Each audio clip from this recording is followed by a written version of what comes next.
Hey everyone, it's Coach Ryan Knapp from Miles Go Endurance, and today I'm going to give you a walkthrough and a race report of the Run Rabbit Run 100. This race report is meant to be able to provide you with some direction on the race. I'm going to talk about start to finish, basically give you thoughts and coaching thoughts that I went through and that I saw from a coaching standpoint throughout the race from kind of point to point, talk about some of the gear and some of the other things that I saw when I'm out there. Run Rabbit Run 100 is a 102.7 mile ultra marathon / I would call it more of a mountain race in Steamboat Springs, Colorado. The trail is pretty non-technical. I would say the entire course is runnable. Some sections are more technical than others, but they're all in all, especially compared to being out in New England, really, really runnable. There is some single track, there's some double wide, there are a lot of fire roads and Jeep roads, and then there is a about 9 mile section, which is actually you do twice. You're going kind of down and then you're coming back up of regular road. And during that regular road, you can have a pacer. It's not very well traveled. You do come into town and it's a little bit busy, but there was someone at the stoplight helping you, and I'll talk about that as we go. So it was a really, really good race. Really accessible. It's like 3 hours from Denver. I would definitely recommend it. So that's a bit about that. Crew and pacing. So for this race, you can have crew and you can have pacers. I think it's important to have both. Since it's more of a mountain style race, you're going to definitely need changes of clothes and things, which I'm going to go over. And having crew and having pacers, I think, was a key to my success and was a key to a lot of the people's success out there. Those that didn't have pacers and didn't seem like they had crew were definitely having a harder go of it, especially overnight when it was just really cold and people weren't prepared for the conditions, and they were having to rely on their drop bags and having to rely on those things that maybe weren't readily accessible. So I had 4 crew, essentially 3 for most of the time, and then one of my friends was a pacer. He came on later. My wife, Jessica, our friend Azure, and our friend Marcia. Azure and Marcia also paced me, and my friend Walt also paced me as well. Gear.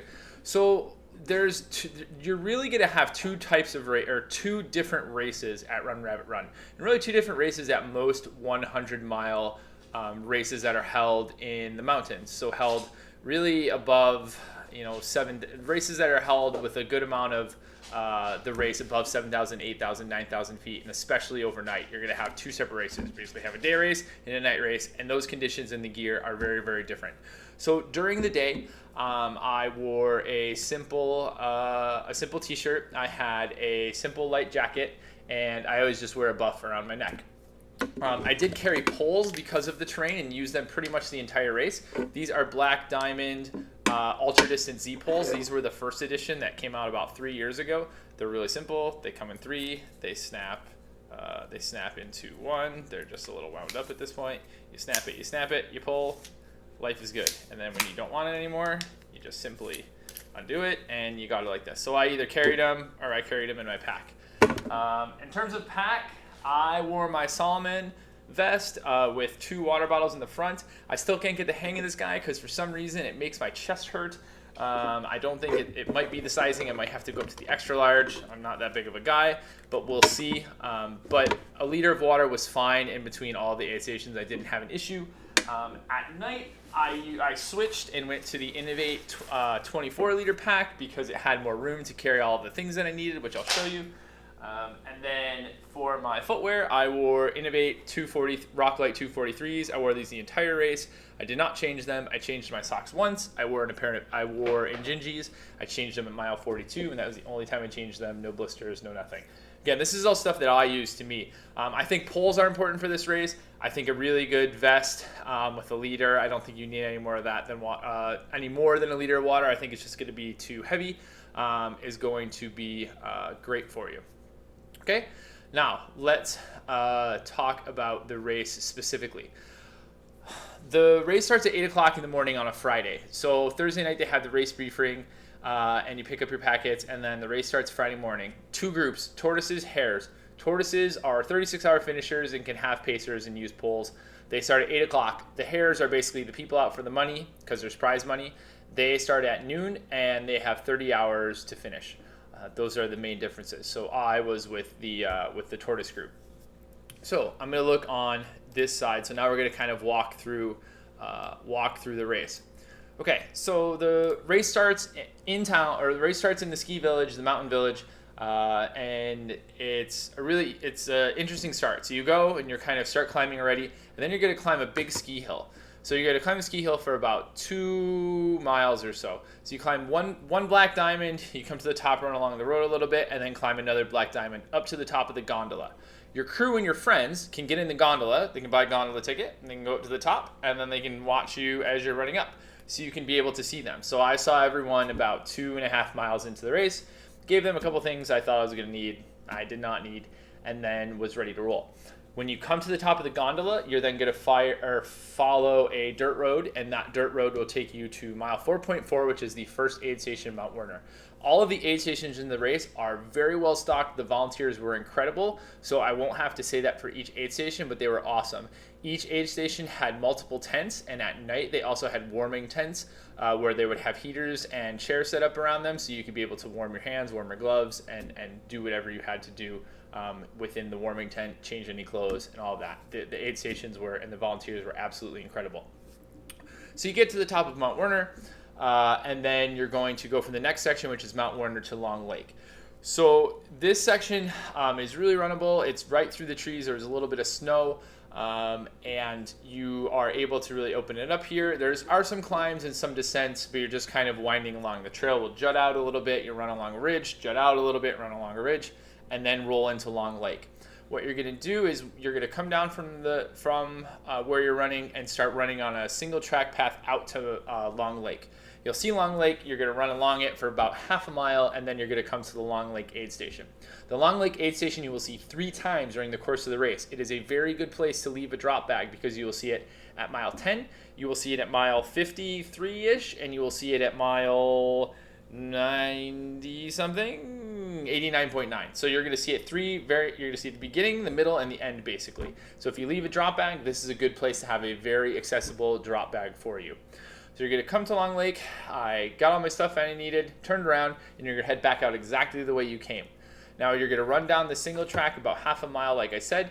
This time you came from the left, so you went down the trail and went out to Long Lake. So you're going to be coming back. What you're going to do now is when you go to that, you come to a split. You're going to go right, and you're going to go toward Fish Creek Falls. This is a big descent, and your first big descent of the race. It's about 10 miles or so all the way down to Olympian Aid Station. You got about 6 miles to Fish Creek Falls. A pretty runnable downhill. There are some technical spots, so you're just going to want to watch your feet. Super well marked, can't get lost. It's pretty easy, pretty runnable. You're going to go 6 miles, and you're going to come out at Fish Creek Falls.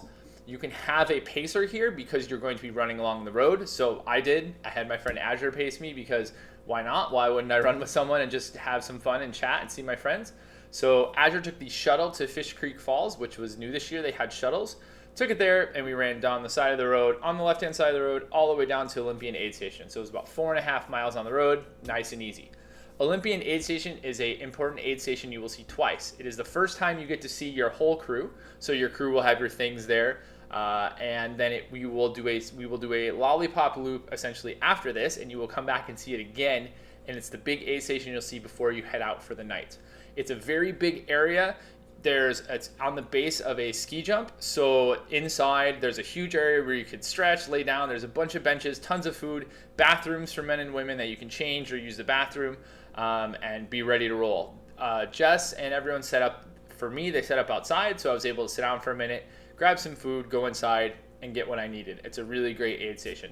It's right out, it's basically like downtown too. So parking and that's super easy. There's loads of it. You don't have to worry. Okay, so you're going to come to that at about mile 22, get everything you need, and then you're going to start out on a little lollipop. So this lollipop takes you from Olympian to Cow Creek, and then from Cow Creek back to Olympian. So about the first 5 miles, you're going to climb up a dirt road. So you're going to climb up a dirt road, and then you're going to climb up a even steeper dirt road, and it turns into almost a Jeep road where it's a little rutted out. You're going to climb that 5 miles to the top, and you're going to come to basically the end of that road. There will be a big sign. Again, you can't miss any of this, but there's going to be a big sign, a trailhead on the left, and you're going to take that trailhead and start to run down to Cow Creek. You will notice when you take that trailhead that about 10 feet away from that to the left is another trail, beginning of a trail. That's actually where you will eventually come back up after you do this little lollipop. So you're running essentially out, you're going to do a little loop, and then you're going to come back to Olympian. When you start heading down the trail, it's really runnable, really wide open. You run it down into Cow Creek. It's about 5 miles or so to get to Cow Creek. It's a little bit exposed, so it's a little bit hot, but it's a really easy runnable section of the course. You're going to come all the way down into Cow Creek aid station. Again, bunch of tents, bunch of food, whatever you need. Your crew can park there and see you. So I was able to see Jessica and everyone, got what I needed, and was ready to roll.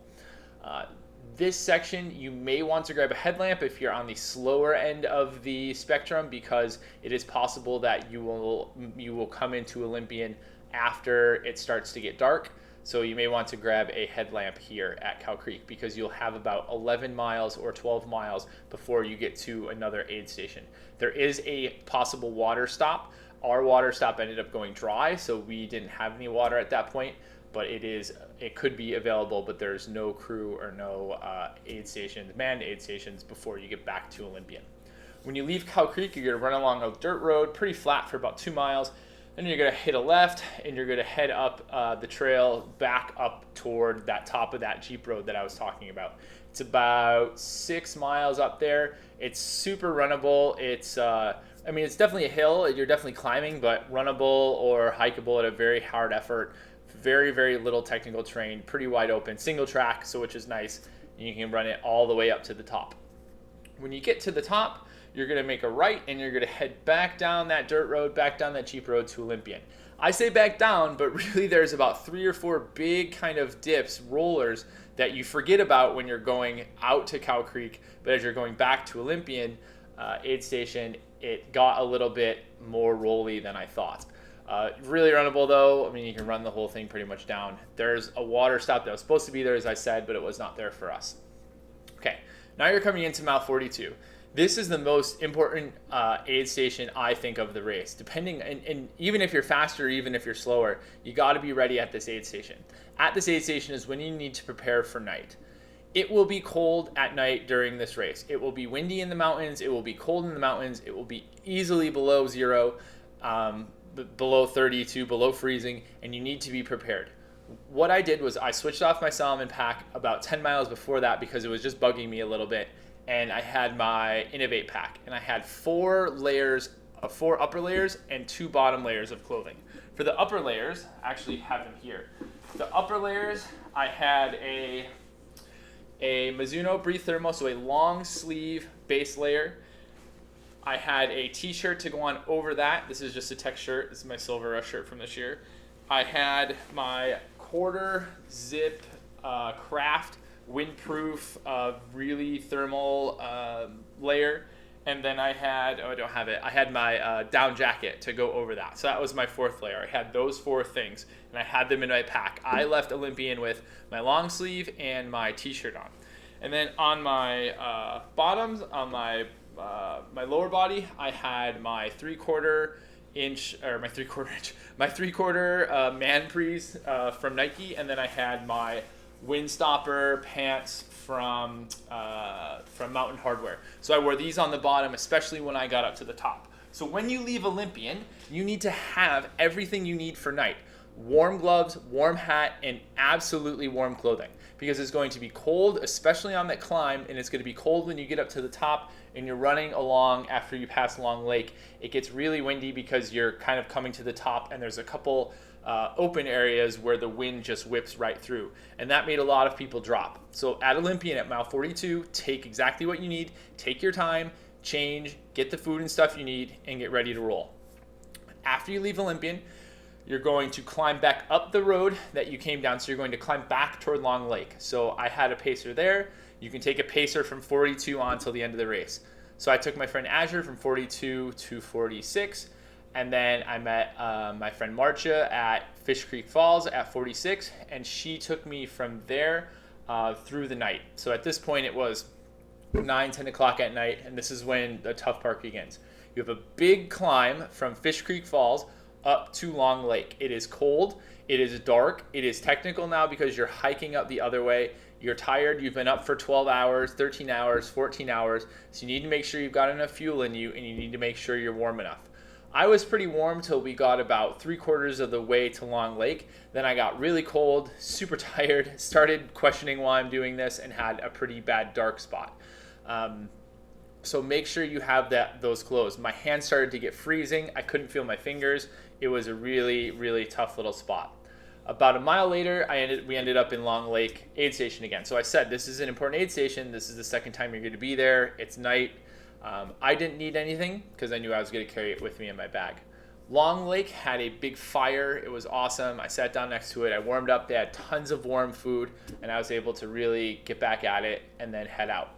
So when you get to Long Lake, you're going to head out a separate way that you came, a different way from the way you came, and head towards Summit Lake aid station. This is along a really it's on a big flat dirt road, some rocks and stuff, but a really, really wide dirt road, really runnable.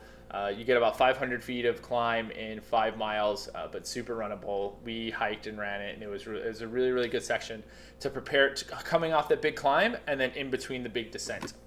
So you get to Summit, get all the food and stuff you need, and then you have a 8-mile descent down to Dry Lake. That's down a similar dirt road. It's going to be full of rocks, roots, rutted out, and a pretty good quad smasher if you're not preparing yourself. So make sure to save up your quads and really take it, get some time back on it, but don't take it too hard because you've got a big descent at the end and you've also got a runnable section when you come back up it. So you're going to run down to Dry Lake. Dry Lake, again, has awesome aid station. You're going to run down. It's going to be tough to see it. You're not really going to see it because it's off to the left. You'll see some people running high. When you see some people running up high, you're really, really close. You're going to make a left and go into Dry Lake, get what you need, and then you're going to head down to Summit Lake. Down to Summit Lake is on single track. You're going to pass a bunch of bridges, 15 of them in total. You're just going to basically be zigzagging across a bunch of bridges. It's really beautiful if it's light outside. It was in the dark when we went down, and then it was light when I came back up, and it was a really nice runnable area. A couple spots there a little bit more technical, but nothing crazy. Come down to Summit Lake. Now you're at mile 81. We've got about 20 miles, about 20 miles left or so, you're at Spring Creek. Spring Creek, you're at about mile 69. Still got about 30 miles left. Spring Creek, you're gonna get everything you need. It's in a nice little hut. There's a deck outside. Got a warming tent again. Get what you need, and then you're gonna immediately turn back around and head back all the way up the way you came to Summit. So you're gonna go back to Dry Lake, up over those bridges, and then you're gonna get on the road from Dry Lake and climb all the way back up to Summit. At this point, it's going to be light. So hopefully at Dry Lake, you can leave your warm clothes with someone or leave them in your drop bag and make them get back. Your crew should be able to meet you there because that's the last time at Dry Lake that you're going to be able to see your crew until the gondola. So what that means is Dry Lake is at mile 73. You're not going to be able to see your people till about mile 100, about mile 99 because it's over 100 miles, but until the gondola. So you've got 26-ish, 27 miles before you're going to see them. So if you can dump off any of the stuff you don't need, change your stuff, whatever you need at that point, make sure you have it because you're not going to be able, if you have a drop bag and some stuff, cool. If not, get rid of it there. You're going to hike back up the dirt road that you came down. This got a little hot for me and I had a little bit of an issue as I got toward the top, but it was okay. It was about 2 miles from the top. I started to get tired. The heat, just being out there that long, got to me. But you'll be okay. Just get to the top of Summit, get what you need, and then you're going to go back to Long Lake. Except this time, when you came from Long Lake to Summit, you went along the road. This time you're going to go out of the aid station and go left. We're going to go out of the aid station a different way, go up a big hill, up a little short steep hill, and then you're going to run single track, really runnable, buffed out single track, nice, all the way to Long Lake. It's about 8 miles, 8.6 miles, really runnable. You can make up some time and open up your legs. I ran what I could because my quads were killing me, but I wish I was able to run more on this section for sure. So save some of your legs for this. You're going to get to Long Lake. You're going to come in the back way, the way you have not come in yet from the Wyoming Trail.